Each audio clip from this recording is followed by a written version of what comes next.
কখনো কখনো মনে এই ভাবনা আসতেই পারে যে ঈশ্বর আজ পর্যন্ত এত রূপে অবতীর্ণ হয়েছেন, এতবার এই পৃথিবীতে এসেছেন, তারপরেও এই সংসারে কোথাও না কোথাও এই পাপ বসবাস করে। এটার কারণ কি? এটার কারণ আমরা স্বয়ংই। যখন কোনো ব্যক্তি এই পৃথিবীর পথপ্রদর্শন করে, এই সংসারকে উচিত দিশা দেখায়, এই সংসারের মঙ্গল করে, আমরা সেই ব্যক্তিকে মানুষ থেকে ঈশ্বর বানিয়ে ফেলি। সেই ব্যক্তির পতন স্বয়ং আমাদের হাতেই হয়ে যায়, কারণ সেই ব্যক্তি তার শ্বাস প্রশ্বাসের জন্য হয় না। সেই ব্যক্তি হলো সেই ভাবনা যা সে এই সংসারকে প্রদান করেছে। আমরা সেই ব্যক্তির ভাবনাটারই অন্ত করে দিই। এটা উচিত নয়। আমরা ওনাকে প্রভু মেনে নিই। প্রভু মানার পর আমরা ওনার কাছে প্রার্থনা করি, হে প্রভু আমাদের সাহায্য করুন। যদি উনি প্রভুও হন, তাও উনি পৃথিবীতে এসেছেন মনুষ্য রূপে। যা কর্ম করেছেন, যা শক্তি প্রাপ্ত করেছেন, এই দেহ থেকেই প্রাপ্ত করেছেন। আপনাদের এটা বোঝানোর জন্য যে এই কাজ আপনিও করতে পারেন। যারা সৎ আত্মা থাকেন, তাদের জন্য সর্বশ্রেষ্ঠ শ্রদ্ধাঞ্জলি হলো এটাই যে আপনি তাদের পদচিহ্ন অনুসরণ করে চলুন। না ওনাদের স্মরণে থাকুন, না পুষ্পের মালা ওনাদের চরণে রাখুন, বরং তাদের ভাবনাকে অনুসরণ করে সেই ভাবনা নিয়ে এগিয়ে চলুন। এটা না শুধু আপনার জন্য, বরং সমগ্র সংসারের জন্য লাভদায়ক। তাহলে এটাই করুন, আর আমার সাথে ভালোবেসে বলুন, রাধা রাধা। জীবনে সবসময় সেটা হয় না যা আমরা চাই, তেমনভাবে হয় না যেমনভাবে আমরা চাই। এবার তাতে আমরা দুঃখ পাই, নিরাশ হয়ে পড়ি, ভাগ্যকে দোষ দিই অথবা অন্য কাউকে বা নিজেকে। কিন্তু সত্যটা কি, সেটা আমাদের জানতে হবে। এই সংসার নির্মিত হয়েছে পাহাড় দ্বারা এবং পাথর দ্বারা, তাই প্রত্যেক স্থানে ছোট ছোট ছোট ছোট নুড়ি পাথর তো অবশ্যই থাকবে। এগুলো এড়িয়ে যাওয়া সম্ভব নয়, আর এই কথাটা আমরা সকলে জানি। এবার এইভাবেই আমাদের জীবনে নানান রকমের সমস্যা লেগেই থাকে। এর হাত থেকে কোনোভাবেই নিস্তার পাওয়া সম্ভব নয়। একটা সমস্যা এড়াতে যান, দ্বিতীয় চলে আসবে, দ্বিতীয় সমস্যা এড়াতে যান, তৃতীয় চলে আসবে। কিন্তু সমস্যা জীবনে থাকবেই, আর আপনাকে সাহায্য করার জন্যই থাকবে কোনো না কোনো রূপে। আপনার চারপাশে পাথর আছে, এটা আপনার ওপর নির্ভরশীল আপনি কি করবেন, কোন পথে অগ্রসর হবেন এবং কিভাবে অগ্রসর হবেন। এবার দেখুন, এটা তো সবসময় সম্ভব নয় যে আপনার পদতলে ফুলের চাদর থাকবে, এটা তো অসম্ভব। সেই জন্য উচিত এটাই হবে যে আপনি পাদুকা পরিধান করে জীবনে অগ্রসর হন। এর সারমর্ম এটাই, যখনই জীবনে সমস্যা আসবে দৃঢ় হয়ে সম্মুখীন হন এবং এটা বোঝার চেষ্টা করুন যে এই সমস্যা জীবনে কেন এলো, কি শিক্ষা দিয়ে গেল। আপনার মধ্যে দোষ অবশ্যই থাকবে, তাকে গুণে পরিবর্তিত করুন। এই জীবন আরও বেশি সহজ সরল হবে এবং প্রসন্ন হয়ে বলবে, রাধা রাধা। এই সংসারে যে ব্যক্তিই হোক না কেন, প্রত্যেক ব্যক্তির জীবনে সমস্যা অবশ্যই আসে। এমন কিছু মানুষ আছেন, যদি তাদেরকে জিজ্ঞেস করেন যে এমনটা ঠিক কেন হলো, তাহলে পুরো দোষটা তারা নিজেদের পরিস্থিতির ওপর ন্যস্ত করেন। যে আমি তো এমন একটা পরিস্থিতিতে ছিলাম, আমি কিভাবে কিছু করতাম, আমার কাছে আর কোনো বিকল্পই ছিল না। চলুন কথা বলা যাক মহাভারত নিয়ে। ভীষ্ম পিতামহ, ওনাকে জিজ্ঞেস করা হলো, আপনি এরকম প্রতিজ্ঞা কেন করলেন? উনি বললেন যে আমি পরিস্থিতির অধীন হয়ে পড়েছিলাম, সেই জন্য। এই প্রশ্নটাই যখন অর্জুনকে করা হলো, তখন অন্য একটি দিক প্রস্ফুটিত হলো। অর্জুন নিজের পরিস্থিতির কারণে জীবনে কখনোই বাধা পড়েননি। তিনি সিদ্ধান্ত নিয়েছিলেন সংঘর্ষ করার, সংসারের নিয়মের বিরুদ্ধাচারণ করার। এই সংসারে আপনি যা কিছুই হয়ে উঠতে পারেন তার সমগ্র শ্রেয় শুধুমাত্র আপনার পরিস্থিতির ওপর চাপিয়ে দেওয়া যায় না। সেটা নির্বাচনের উপর নির্ভরশীল যে সেই পরিস্থিতিতে আপনি কি নির্বাচন করেছেন। যদি সেই মুহূর্তে ভীষ্ম পিতামহ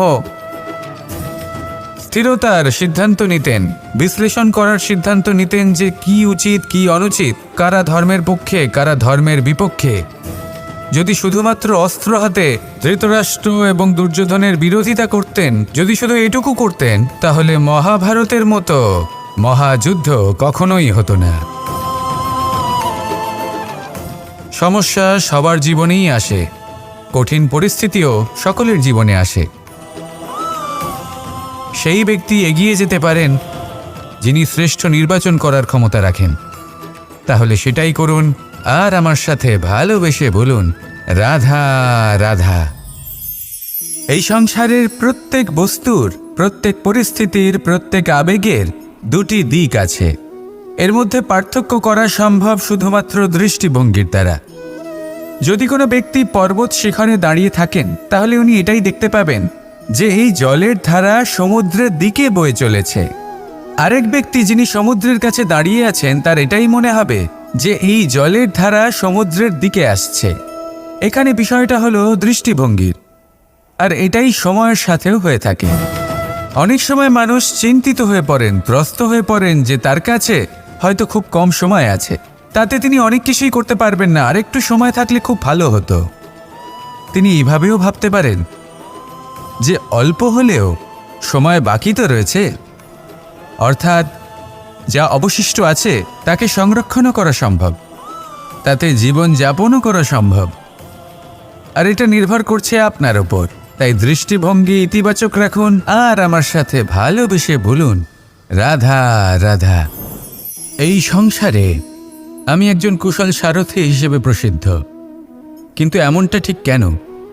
কারণ আমি প্রত্যেকটা মুহূর্তে রথের নিয়ন্ত্রণ নিজের হাতে পূর্ণরূপে রাখি। যেই না রথ পথভ্রষ্ট হয়ে পড়ে, সেই মুহূর্তে তাকে সঠিক পথে নিয়ে আসি। শুধু সেই জন্য সবাই আমাকে কুশল সারথি বলেন। এবার আপনাকেও আপনার জীবনে কুশল সারথি হয়ে উঠতে হবে, অর্থাৎ আপনাকে রথ চালাতে হবে না, শুধু আবেগের উপর নিয়ন্ত্রণ রাখতে হবে। কখনো কখনো জীবনে এমন কাজ আসে যেখানে মন রসবোধ খুঁজে পায় না, তখন মন বারংবার সেই পথ থেকে সরে যায়, সেই পথ থেকে বিচলিত হয়ে মন অন্যদিকে চলে যায়। তখন আপনাকে আপনার মনের ওপর পূর্ণ নিয়ন্ত্রণ রাখতে হবে, তার রাশ নিজের হাতে পূর্ণরূপে ধরে রাখতে হবে। যেই না মন পথভ্রষ্ট হবে, তাকে পথে নিয়ে আসতে হবে, আবার পথ হারাবে, আবার পথে নিয়ে আসতে হবে। তাই মনে রাখবেন, যদি আপনি নিজের মনকে নিয়ন্ত্রণ করতে পারেন, নিজের জীবনকেও নিয়ন্ত্রণ করতে পারবেন। নিজের জীবনে কুশল সারথি হয়ে উঠুন, তাহলে মনোবাঞ্ছিত স্থানে এবং লক্ষ্যে পৌঁছতে পারবেন। আর তখন এই মন আর এই জীবন প্রসন্ন হয়ে বলবে, রাধা রাধা। এই সংসারের সব থেকে বড় যোদ্ধা কে? কেউ বলবেন অর্জুন, কেউ বলবেন ভীম, কেউ বলবেন হনুমান আদি ইত্যাদি। কিন্তু এই সংসারের সব থেকে বড় যোদ্ধা আপনার মনের ভেতরে আছে, আপনার মনের মধ্যে আছে। সেই ব্যক্তি সব থেকে উঁচুতে পৌঁছতে পারেন যিনি নিজের অন্তরের খামতি বুঝতে পারেন, নিজের দোষ বুঝতে পারেন, তার সাথে লড়াই করেন এবং তার উপর বিজয় লাভ করেন। যে ব্যক্তি এটা শিখতে পারেন, যে ব্যক্তি এটার উপর জয়লাভ করতে পারেন, তিনি হলেন সব থেকে বেশি শক্তিশালী, সব থেকে বেশি বীর এবং সব থেকে বেশি পরাক্রমী ব্যক্তি। আমরা সকলে এই সংসারকে পাল্টাতে চাই। তার জন্য প্রথম পদক্ষেপ আপনাকে নিতে হবে, নিজেকে দোষমুক্ত করতে হবে। যদি মানুষ নিজের অন্তরের দোষ বুঝতে পারেন এবং নিজেকে দোষমুক্ত করতে পারেন, তাহলে এই সংসার নিজে থেকেই দোষমুক্ত হয়ে যাবে, তাই না? তাহলে নিজেকে দোষমুক্ত করুন আর আমার সাথে ভালোবেসে বলুন, রাধা রাধা। আমরা সবাই এই সংসারে সূর্যের মতো হয়ে উঠতে চাই, সূর্যের মতো তেজস্বী, প্রকাশময়, যশস্বী। সূর্যের মধ্যে এতটাই তেজ থাকে যে সবাই তার সামনে নত হয়ে থাকে। সেই কারণেই সূর্যকে যশদানের গ্রহও বলা হয়। আমরা সবাই সূর্যের মতো উজ্জ্বল হতে চাই, কিন্তু তার জন্য সূর্যকে প্রত্যেক দিন জ্বলতে হয় এই সংসারে শুভ ভাব, পবিত্রতা নিয়ে আসার জন্য, প্রকাশ ছড়িয়ে দেওয়ার জন্য। সূর্যকে প্রত্যেক দিন অস্তও যেতে হয়, আবার উদিতও হতে হয়, প্রত্যেক দিন জ্বলতে হয়। সূর্য একদিনের জন্য অবকাশ লাভ করেন না। আর যদি অবকাশ পেতেন তাহলে সূর্যকে আর সূর্য বলা হতো না, তাই না? সেই জন্য আপনি যদি সূর্যের মতো হয়ে উঠতে চান, সেই রকম উজ্জ্বল হতে চান, তেজস্বী হতে চান, তাহলে সূর্যের মতো জ্বলতে হবে, অর্থাৎ অগাধ পরিশ্রম করতে হবে। আসুন আমার সাথে ভালোবেসে বলুন, রাধা রাধা।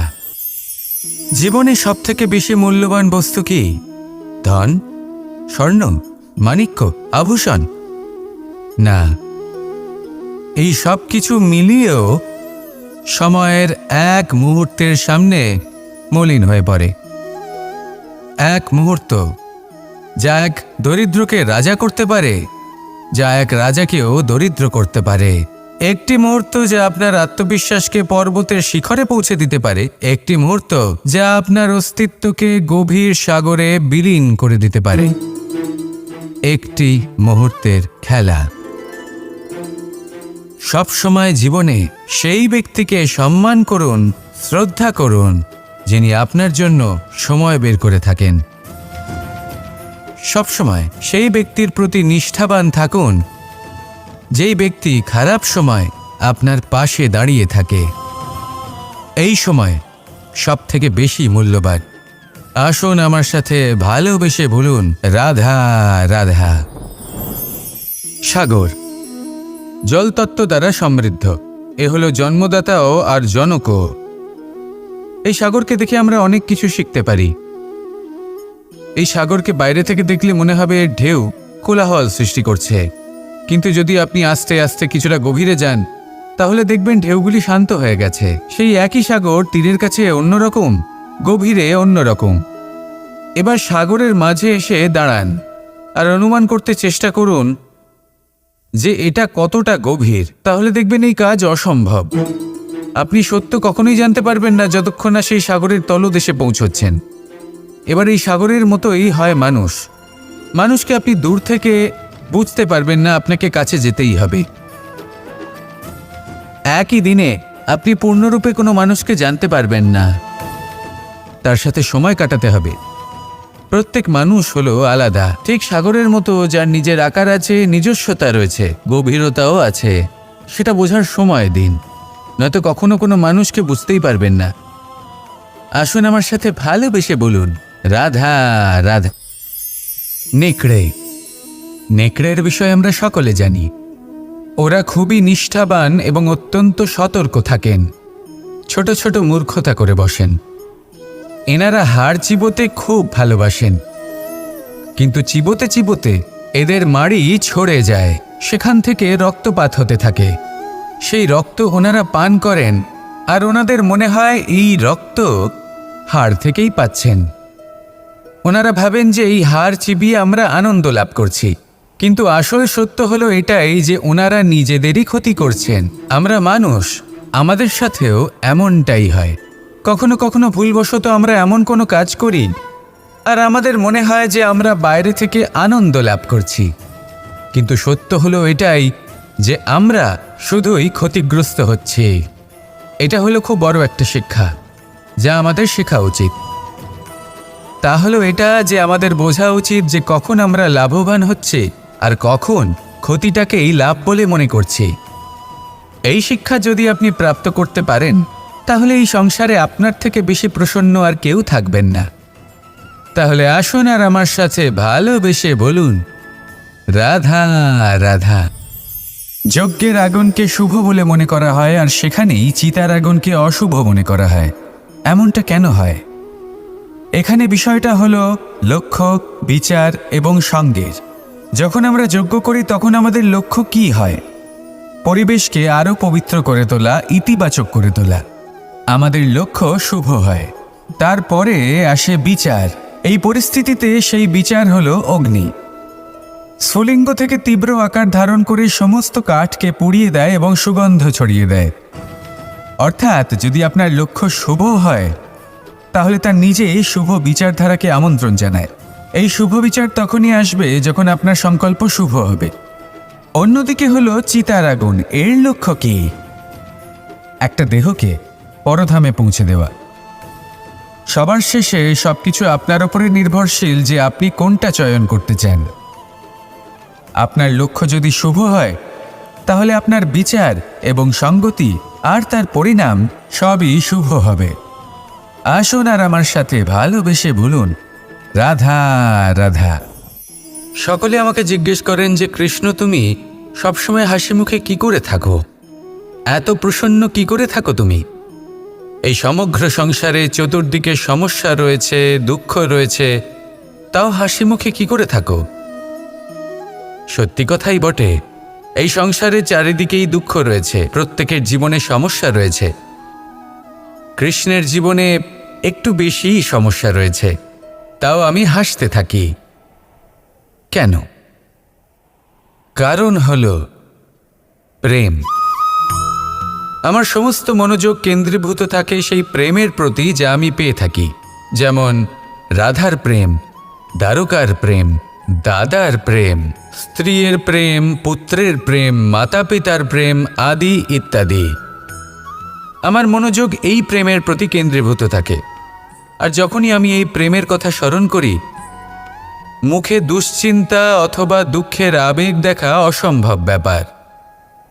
শুধু এটাই হলো রহস্য কৃষ্ণের হাসি মুখে থাকার, তার হাসির রহস্য। আপনিও জীবনে এটাই করুন। আপনি জীবনে যে ভালোবাসা পেয়েছেন তার প্রতি মনোনিবেশ করুন। ধন্যবাদ জানান সেই প্রেমকে, ধন্যবাদ জানান সেই সকল ছোট ছোট বস্তুকে যা আপনি জীবনে পেয়েছেন। আমি নিশ্চিত রূপে বলতে পারি যে আপনার সমস্ত জীবন বদলে যাবে। সংকল্প করুন যে আপনি এই জীবনে শুধু প্রেম বিতরণ করবেন।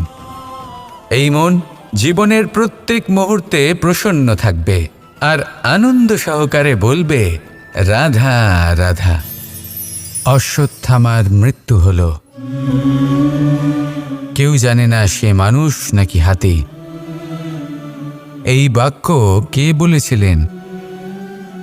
সাক্ষাৎ ধর্মরাজ যুধিষ্ঠির।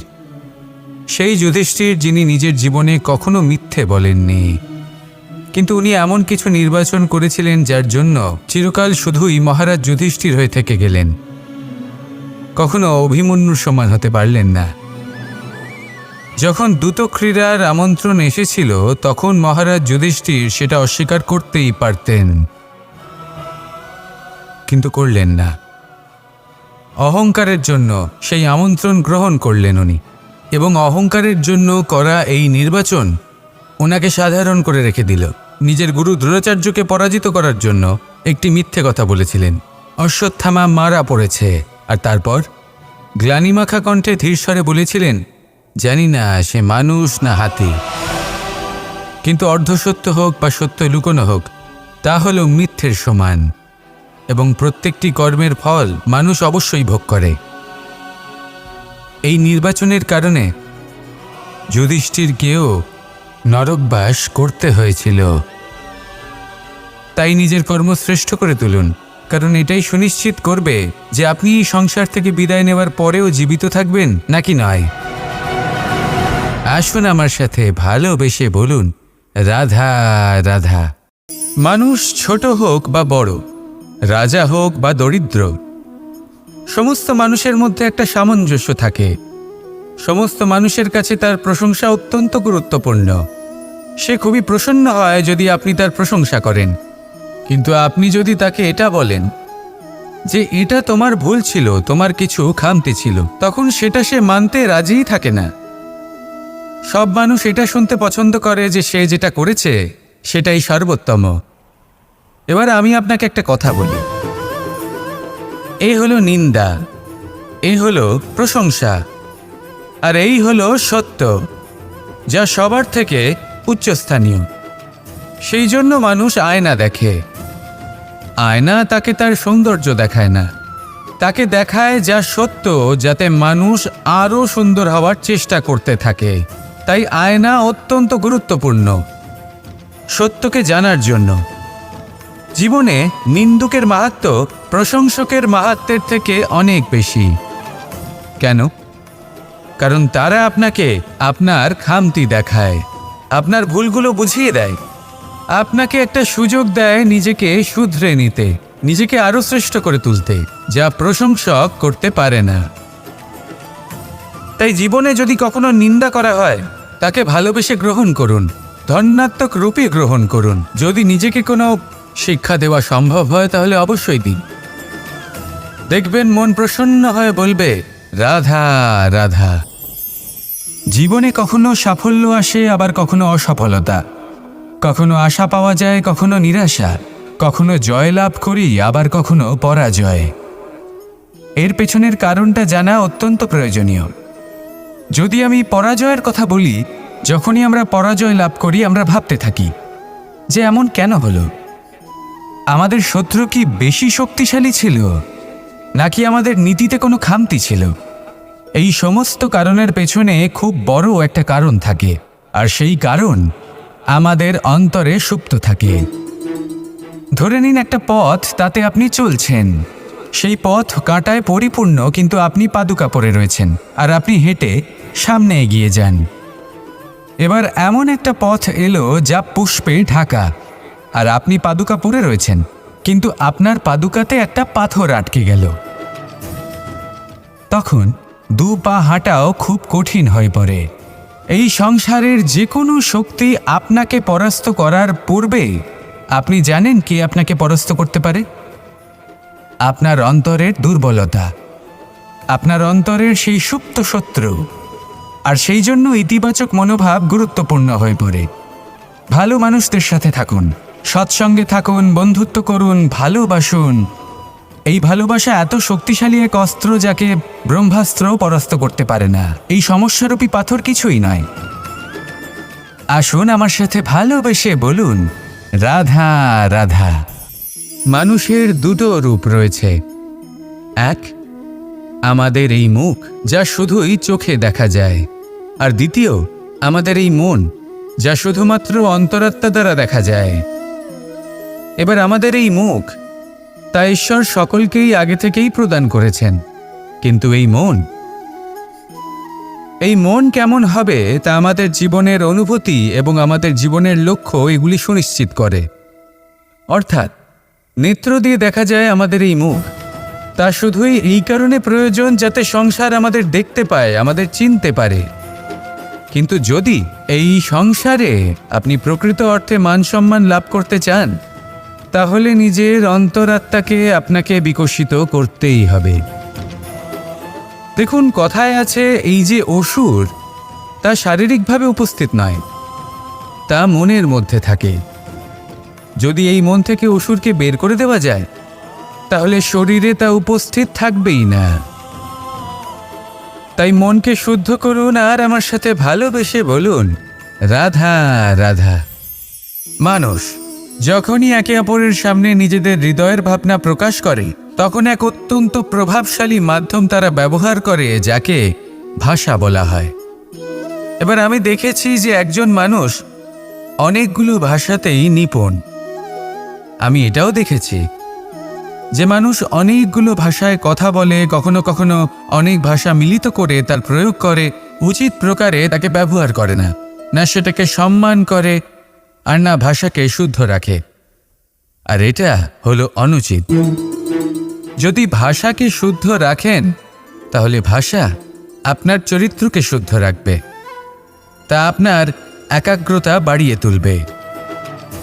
এই প্রত্যেক ধ্বনিকে অনুভব করে যদি আপনি শব্দের উচ্চারণ করেন, ভাষাকে প্রয়োগ করেন, তাহলে আপনিও আনন্দ পাবেন, আর যিনি শুনছেন সেই ব্যক্তির কানেও মধুর শব্দ বাজবে। তাই মনে রাখবেন, যে ব্যক্তি ভাষার পবিত্রতাকে সম্মান করে, তাকে সংসারও সম্মান করে। ভাষাকে শুদ্ধ এবং পবিত্র রাখুন, তাহলে ভাষা আপনার চরিত্রকেও শুদ্ধ এবং পবিত্র রাখবে। আর এই মন সুপ্রসন্ন হয়ে বলবে, রাধা রাধা। এ হলো রামায়ণের সময়কালের কথা। সেতু নির্মাণ করার কাজ চলছিল। সমস্ত বানর সেনা এই কাজে নিযুক্ত হয়েছিলেন। বড় বড় পাথর তুলে নিয়ে এই বানর সেনা সমুদ্রে ফেলছিলেন। এই কাজ চলছিল। এমন সময় ছোট্ট একটা কাঠবিড়ালি এলো। ছোট ছোট মাটির ডেলা হাতে নিয়ে সাগরের কাছে যাচ্ছিল আর বড় বড় পাথরের পাশে রেখে দিচ্ছিল। যথাসম্ভব সেখানে রেখে আসছিল। সারা দিন ধরে সে এই পরিশ্রম করেই যাচ্ছিল।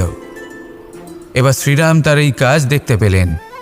সেই ছোট্ট কাঠবিড়ালিটিকে নিজের হাতে তুলে নিলেন এবং অত্যন্ত ভালোবেসে তার পিঠে হাত বুলিয়ে দিলেন।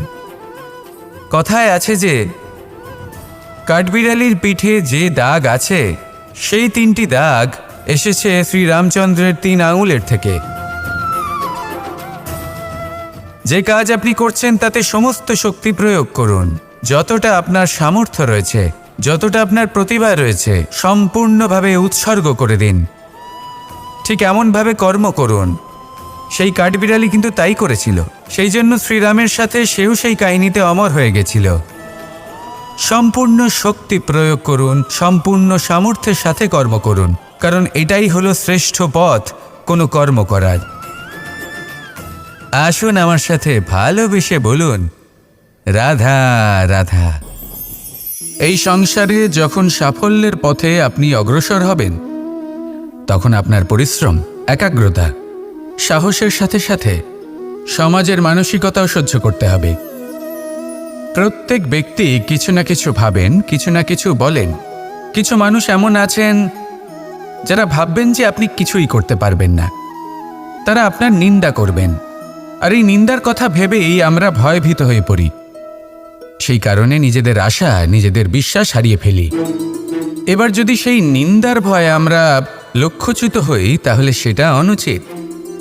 সেই জন্য জীবনে শুধু পরিশ্রম করতে থাকুন, সামনে এগোতে থাকুন।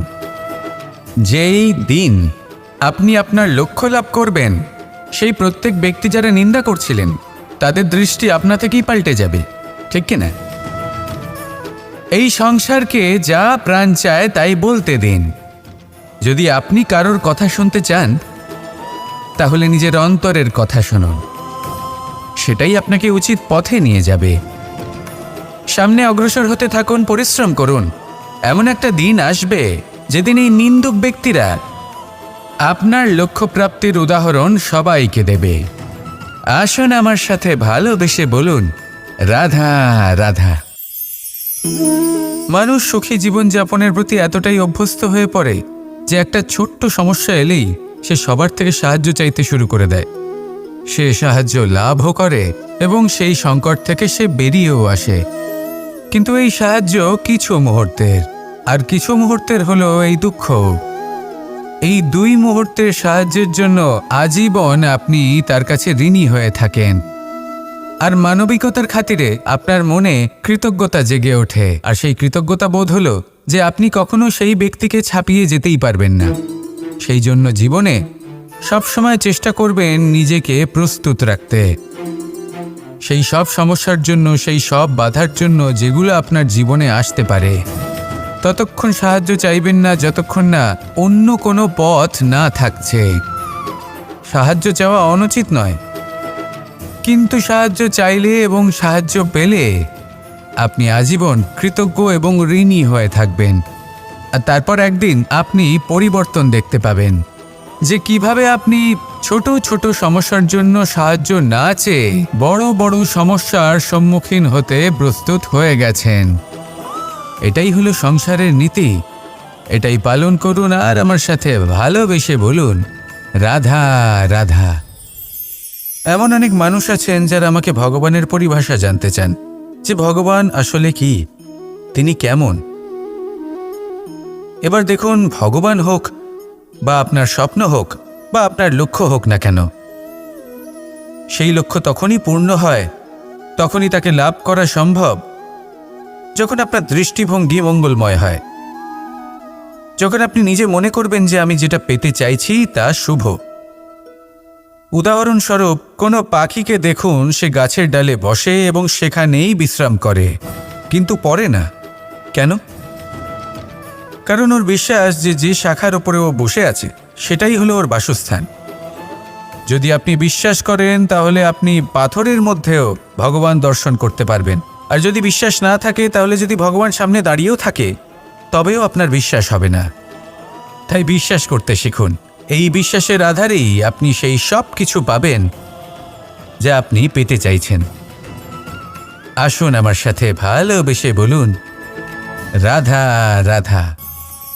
গুরু, যিনি পথ দেখান, আমাদের জীবনে অত্যন্ত গুরুত্বপূর্ণ, অত্যন্ত আবশ্যক।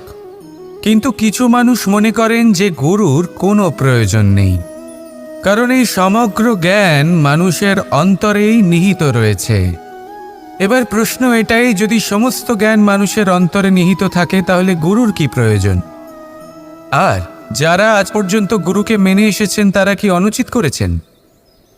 এর উত্তর আমি আপনাকে দেব একটা উদাহরণ দ্বারা। একটা কাঠ যা জ্বলনশীল, জ্বলনের ঊর্জা তার অন্তরে নিহিত রয়েছে, কিন্তু তার জ্বলনের জন্য বাইরে থেকে একটা অনুঘটকের প্রয়োজন হয়। এই অনুঘটকই হলেন আপনার গুরু। উত্তাপ যা একটা কাঠকে জ্বালাতে পারে, সেই উত্তাপ হলো গুরুর প্রচেষ্টা। যদি সেই গুরুই না থাকে, তার প্রচেষ্টাই না থাকে, তাহলে সেই সমস্ত জ্ঞান যা মানুষের অন্তরে নিহিত তা ব্যর্থ হয়ে যাবে। যদি আপনার সাথে আপনার গুরু থাকেন, আপনার পথ প্রদর্শন করেন, আপনার অন্তরের জ্ঞানকে বাইরে নিয়ে আসতে পারেন, তাহলে তাকে সম্মান করুন। আর আমার সাথে ভালোবেসে বলুন, রাধা রাধা। असतो मा सद्गमय, तमसो मा ज्योतिर्गमय, মৃত্যুর্মা মৃতঙ্গময়। জ্ঞান সেটাই যা অসত্য থেকে সত্যের পথে চালিত করে। প্রকাশ সেটাই যা অন্ধকার থেকে আলোর পথে নিয়ে আসে। জীবন সেটাই যা মৃত্যু থেকে অমরত্বের পথে নিয়ে যায়। এবার এই তিনটে, জ্ঞান, জীবন এবং প্রকাশ, একই রকম। শূন্য থেকে এর উৎপত্তি হয় এবং আস্তে আস্তে আপনার জীবনে বিস্তার লাভ করে। এবার আমরা এটাই ভাবি যে কেমন করে এই তিনটিকে আগলে রাখা যায়। এর উত্তর হলো, এদের আগলে রাখার প্রয়োজনই নেই, ভাগ করে দিতে হবে। কোনো বৃক্ষকেই দেখে নিন, একটি বৃক্ষ অনেক বছর ধরে বেঁচে থাকে। কেন? কারণ সে ভাগ করে দিতে জানে। সে নিজের বীজ ছড়িয়ে দেয়, এই ধরিত্রীতে দেয়, সেই বীজ যা অঙ্কুরিত হয়ে এক নতুন বৃক্ষকে জন্ম দেয়। শুধু ছড়িয়ে দিয়ে একটি বৃক্ষ জীবন দান করতে পারে। যদি কোনো ব্যক্তি জ্ঞান ছড়াতে শিখে যান, যদি প্রকাশ, আলোর কিরণ ছড়িয়ে দিতে শিখে যায়, কোনো ব্যক্তি তার জীবনের সুখ ছড়িয়ে দিতে শিখে যান, তাহলে তিনি মৃত্যুর পরও মৃত হন না। এই ভাগ করে দেওয়ার সুখটাই কিছুটা আলাদা। এই সুখ অনুভব করুন আর আমার সাথে ভালোবেসে বলুন, রাধা রাধা। আপনি কখনো কোনো সরোবরের দিকে তাকান, যার জল হলো শান্ত, স্থির। আপনি স্পষ্ট দেখতে পাবেন সেই সরোবরের তলদেশে কি রয়েছে। তাতে সাঁতরে বেড়াচ্ছে সুন্দর মাছ, চকচকে কিছু পাথর, স্বর্ণরূপী বালি, সবই আপনি দেখতে পাবেন। কিন্তু যখনই আপনি একটা ছোট্ট পাথর তুলে সেই জলে ছুঁড়ে ফেলবেন, তখন সেই জল বিচলিত হবে আর সেই স্পষ্টতা ন্যূনতম হয়ে যাবে। তারপর কিছুই স্পষ্টভাবে দেখা যাবে না। এই ঘটনা মানুষের সাথেও ঘটে। মানুষ যদি বিচলিত হয়ে পড়ে, তখন সে বুঝতে পারে না যে বর্তমানে কি হয়ে চলেছে আর ভবিষ্যতে কি করা উচিত। কিন্তু সেই মানুষ যদি শান্ত থাকেন, স্থির থাকেন, ধন্যাত্মক থাকেন, তাহলে নিশ্চিত রূপেই বুঝতে পারবেন যে বর্তমানে কি করতে হবে আর ভবিষ্যতে কি করতে হবে। তাই নিজের মধ্যে সেই স্থিরতা আনুন, সেই ধৈর্য ধরুন, নিজেকে শান্ত রাখুন আর সবার মধ্যে ভালোবাসা ছড়িয়ে দিন। এই মন প্রসন্ন হয়ে বলবে, রাধা রাধা। সম্পর্ক এ হলো এক বন্ধন যা আমাদের এক সূত্রে বেঁধে রাখে। কিন্তু এমন কিছু ব্যক্তি থাকেন যারা এই সম্পর্কের বিষয়ে নিজস্ব একটা ধারণা করে ফেলেন। যে সম্পর্ক এরকম হওয়া উচিত, সম্পর্ক সেরকম হওয়া উচিত। আমি এই সম্পর্কের জন্য কত কিছু করেছি এই ব্যাখ্যা করতে থাকেন, আর তার বদলে অনেক কিছু প্রত্যাশাও করেন। কিন্তু সত্য হলো এটাই যে সব সম্পর্ক একরকমের হয় না, কিন্তু প্রত্যেক সম্পর্কের একটা বিশেষত্ব থাকে। যেমন চোখ আর নাকের এই সম্পর্ককেই দেখুন। চোখের সব থেকে কাছে কে আছে? নাক আছে। কিন্তু এই চোখ দিয়ে এই নাককে আমরা দেখতেই পাই না। তবে কি ধরে নেব এই সম্পর্কের কোনো মূল্য নেই? এমনও নয়। ঠিক এইভাবেই যদি কোনো ব্যক্তি তার আবেগ আপনার কাছে ব্যক্ত করতে না পারেন, বা প্রকট করতে না পারেন, বা আপনাকে বোঝাতে না পারেন, তাহলে তার মানে এটা নয় যে তার সাথে আপনার সম্পর্কের তিক্ততা রয়েছে। এমনটা কখনোই নয়। শুধু চোখ আর নাকের এই সম্পর্কের মতোই হলো আমাদের জীবনে আমাদের আপনজনের সাথে সম্পর্ক। যদি কারোর ব্যবহার আপনার প্রতি অনুচিত হয়, বা যদি কেউ অনুপস্থিত থেকে থাকে, বা কেউ যদি আপনাকে বুঝতে না পারেন, তাহলে তার অর্থ এটা নয় যে আপনি সেই সম্পর্ক ভেঙে ফেলবেন। বুঝুন, আপনার জীবনে তার গুরুত্ব কোথায়, আর তার জীবনে আপনার। সম্পর্ক গড়ে তুলুন, তাকে পালন করতে শিখুন, একসাথে মিলে চলুন। এই মন সুপ্রসন্ন হয়ে বলবে, রাধা রাধা। এই সমগ্র সংসারের সবথেকে গুরুত্বপূর্ণ ব্যক্তি কে? স্বয়ং আপনি। নিজের জন্য তো বটেই, তাই না? কারণ যখন আপনি জন্মগ্রহণ করেন, নিজের চোখ খোলেন, এই সংসারে আসেন, তখনই তো এই সংসারকে আপনি দেখতে পান, অনুভব করতে পারেন। এখানকার আবেগ, এখানকার মানুষজন তখন থেকেই অনুভব করেন। যদি আপনি না থাকেন, তাহলে এই সংসারের অস্তিত্ব আপনার কাছে শূন্যের সমান, তাই না? আপনি না থাকলে এই সংসারও আপনার কাছে নেই।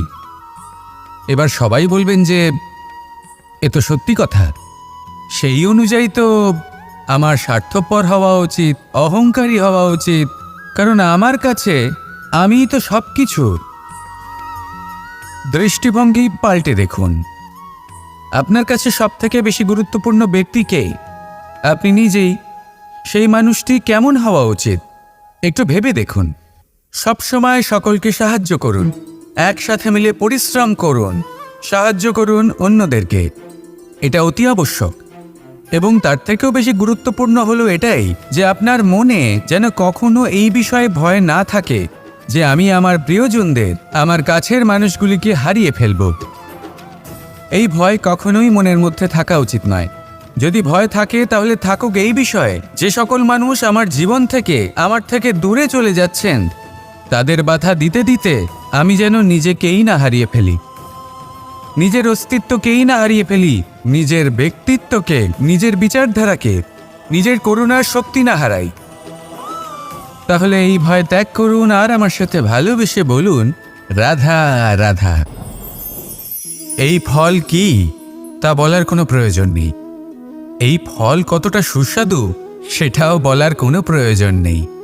ধরুন এমন কোনো মানুষ আসলেন যিনি জানেন না এটা কোন ফল। তিনি এটা দেখে ভাববেন এ তো কাঁটার একটা গুচ্ছ মনে হচ্ছে, নিয়ে ফেলে দেবেন। সেখানে দ্বিতীয় কোনো ব্যক্তি যিনি বুঝদার, তিনি দেখবেন, ভাববেন যে প্রকৃতি এর গায়ে এত কাঁটা কেন দিয়েছে? অবশ্যই সুরক্ষার জন্য দিয়েছে, অর্থাৎ ভিতরে অবশ্যই অমূল্য কিছু রয়েছে। সেই ধরনের ব্যক্তি এই ফলের অন্তরে প্রবেশ করেন এবং এই ফলের আনন্দ উপভোগ করেন। এরকমই কিছুটা আমাদের সংসারেও আমরা দেখতে পাই। প্রত্যেক দিন আমরা নতুন নতুন মানুষের সাথে পরিচিত হই। এমন কিছু ব্যক্তি থাকেন যাদের সাথে প্রথম আলাপের পর আমাদের এটা মনে হয় যে এই ব্যক্তিকে দেখে একটু রাগী ব্যক্তি মনে হচ্ছে, বড়ই অহংকারী বোধ হচ্ছে, উদ্ধত মনে হচ্ছে। বেশিরভাগ মানুষ প্রথম আলাপের পরে তাদের সাথে দূরত্ব বজায় রাখবেন। কিন্তু যিনি বুঝদার ব্যক্তি, তিনি ভাববেন যে এই ব্যক্তি এমন কেন করছেন। হয়তো সুরক্ষার খাতিরে এই ব্যক্তি নিজেকে এরকম করে তুলেছেন যাতে অন্য কোনো ব্যক্তি এসে ওনার সময় নষ্ট না করেন, ওনার আবেগের সাথে ছলনা না করেন, খেলা না করেন। হয়তো অতীতে এমন কোনো ঘটনা ঘটেছে যার জন্য এই ব্যক্তি কিছুটা এরকম হয়ে গেছেন। এমনই একজন ব্যক্তি সেই ব্যক্তির মনের গভীর পর্যন্ত পৌঁছতে পারেন আর সেখান থেকে শুভ গুণগুলিকে বাইরে বের করে আনতে পারেন। এরকমই ব্যক্তি হয়ে উঠুন, এমন বুঝদার ব্যক্তি হয়ে উঠুন যিনি সামনের ব্যক্তির খারাপ গুণগুলিকে অবহেলা করে হৃদয়ের অন্তঃস্থল থেকে শুভ গুণগুলিকে প্রকাশিত করে এবং সেই ব্যক্তিকে দেখাতে পারে। এমন ব্যক্তি হয়ে উঠুন যিনি নিজের জীবনকেও সফল করে তোলেন এবং অন্যের জীবনকেও। আসুন আমার সাথে ভালোবেসে বলুন রাধা রাধা।